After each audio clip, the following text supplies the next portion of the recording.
अस्सलाम वालेकुम friends, welcome back to Top Smarties. Drama serial Hasrat, जहां पर सनाया ने अब सोच लिया कि उसे ऑफिस जाना चाहिए, क्योंकि किसी के जाने के बाद दुनियावी काम नहीं रुका करते और फिर ऑफिस जाएगी तो अपनी और हरीम की जिम्मेदारियां संभाल पाएगी।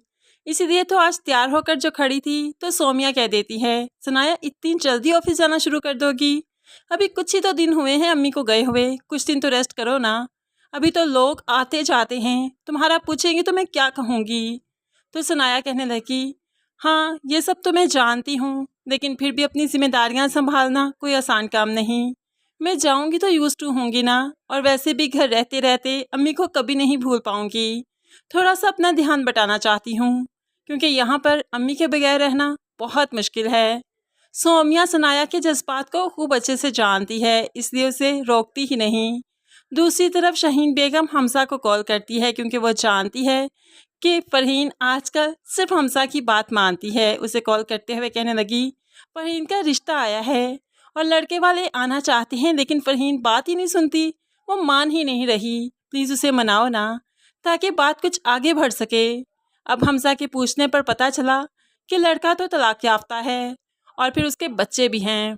हमसा फ़रहीन के लिए कभी भी ऐसा रिश्ता नहीं चाहता है, इसलिए जब शहीन बेगम फ़रहीन को फोर्स करेगी तो हमसा अपना रिश्ता ही पेश करेगा कि मैं शादी कर लेता हूँ फ़रहीन से। आखिर क्या कमी है इसमें? सिर्फ यही ना कि तलाक मिली है, तो क्या हुआ, अभी रुखसती तो नहीं हुई थी ना। ऐसे में हमसा फ़रहीन का हाथ थामेगा।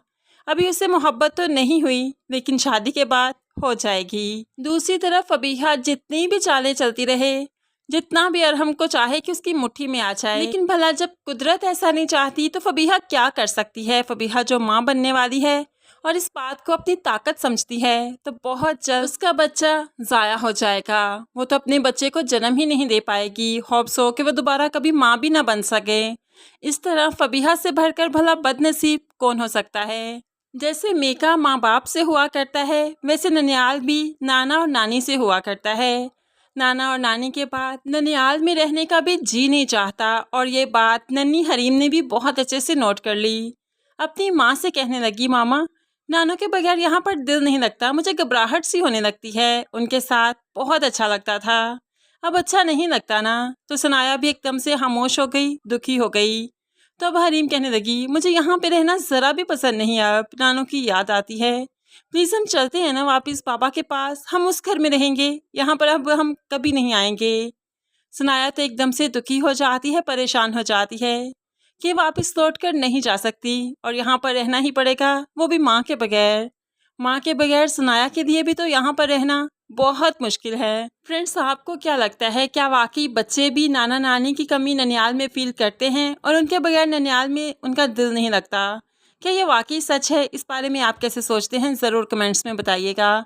मज़ीद वीडियोस के लिए चैनल को सब्सक्राइब करके साथ बेल नोटिफिकेशन ज़रूर प्रेस कीजिए, ताकि आने वाली हर वीडियो आप बहुत आसानी से देख सकें। अल्लाह हाफिज़।